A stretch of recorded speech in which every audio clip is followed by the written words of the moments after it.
इसको हम कैलकुलेट करेंगे कंट्रीब्यूशन, हमारा फिक्स कॉस्ट तो सेम रहेगी 10,000, है ना। तो हमारे नीचे क्या आ गया 0, मतलब ये हम इसको हम बोलते हैं break even point. Break even point वो पॉइंट होता है जहाँ पे हमें नए प्रॉफिट हो रहा था नई लॉस, क्योंकि हमारे कंट्रीब्यूशन और फिक्स कॉस्ट क्या हो जाती है सेम।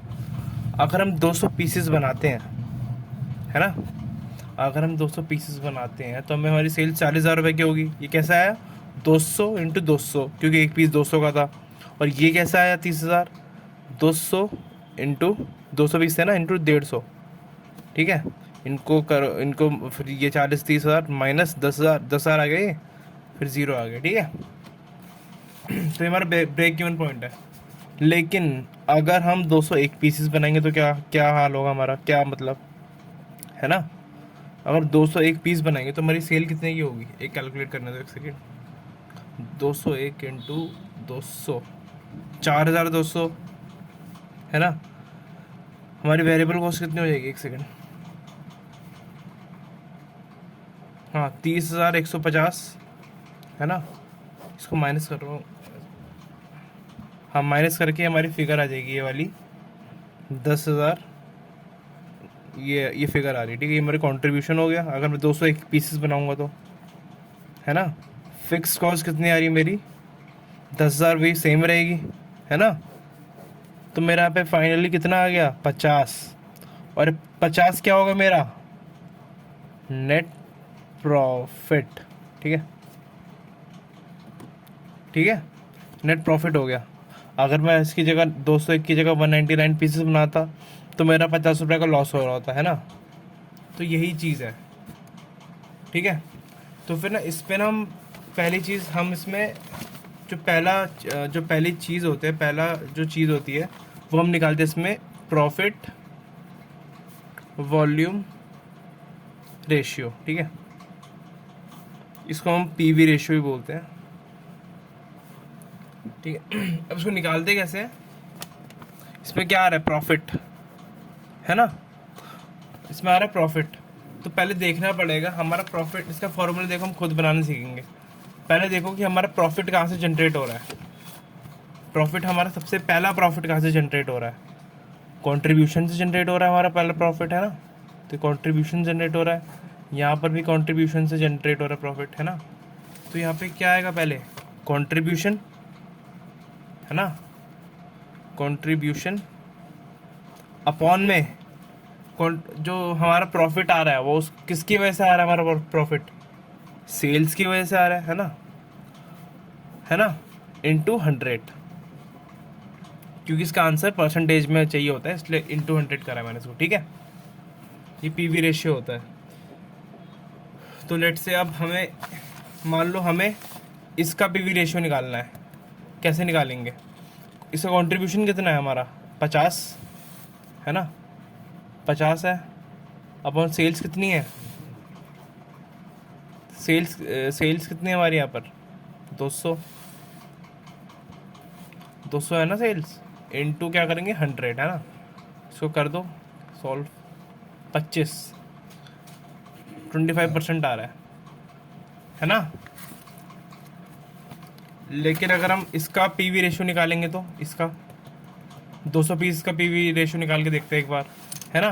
तो हमारे यहाँ पे कंट्रीब्यूशन कितनी है 10,000 है भाई, तो यहाँ पे लिख देता हूँ फॉर 200 पीसेस हमारी कंट्रीब्यूशन कितनी है 200 पीसेस के लिए 10,000 कंट्रीब्यूशन आ रही है। अपॉन में सेल्स कितनी आ रही है हमारी 40,000 आ रही है ना,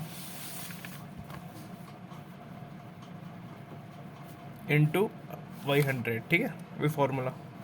सो सॉल्व करेंगे हम, एक सेकेंड, तो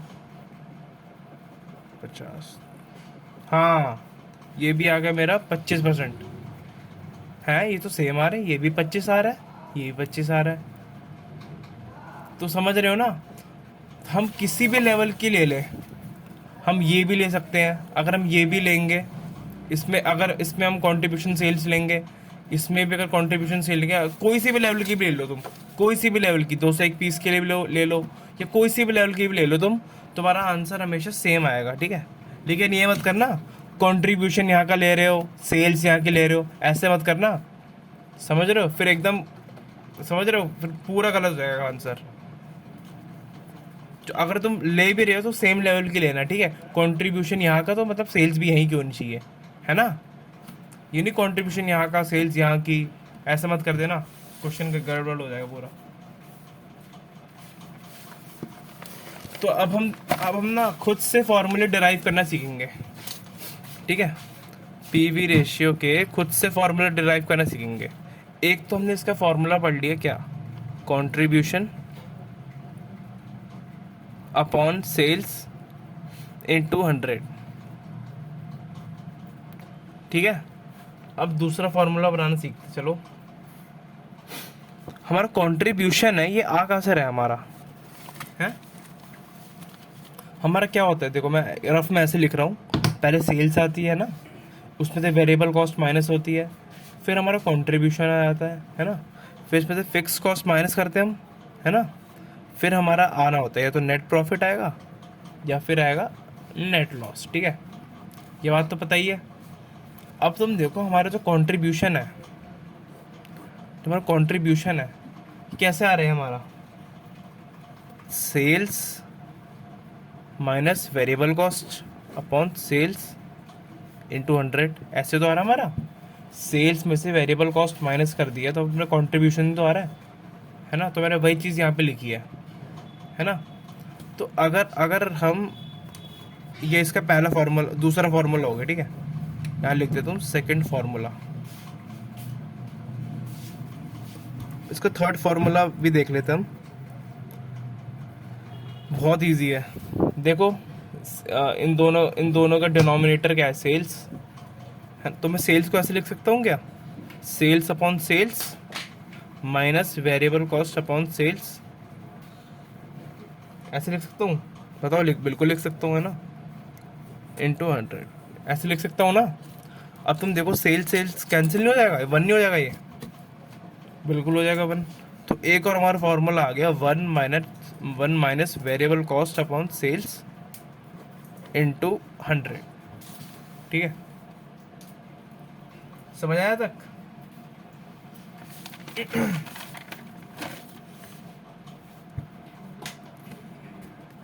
और इसका एक और फॉर्मूला भी है, फोर्थ फॉर्मूला क्या है, अगर मैं नेट प्रॉफिट, है ना, net profit plus fix cost कर दूं, net profit plus fix cost, net loss नहीं, लॉस में तो माइनस होगा, अगर मैं net profit plus fix cost कर दूं तो मेरा कंट्रीब्यूशन नहीं आएगा मेरा, है, अपॉन में सेल्स इंटू 100। अब अपने आप ड्राइव कर सकते हो, ठीक है। Net profit upon fix cost upon sales into 100, ये भी एक फॉर्मूला होता है, ठीक है। अब नेक्स्ट है हमारा ब्रेक इवन पॉइंट, जिसकी झलक मैं आपको पहले दिखा चुका हूँ। ब्रेक इवन पॉइंट क्या होता है, ब्रेक इवन पॉइंट वो पॉइंट होता है जहाँ पे हमारा ना ही प्रॉफिट हो रहा होता है, नो प्रॉफिट नो लॉस, मतलब हमारा क्या हो रहा है, ज़ीरो, है ना, ठीक है, ज़ीरो, ये होता है ब्रेक इवन पॉइंट। नहीं हमारा प्रॉफिट हो रहा होता है, नहीं हमारा लॉस हो रहा होता है, ठीक है।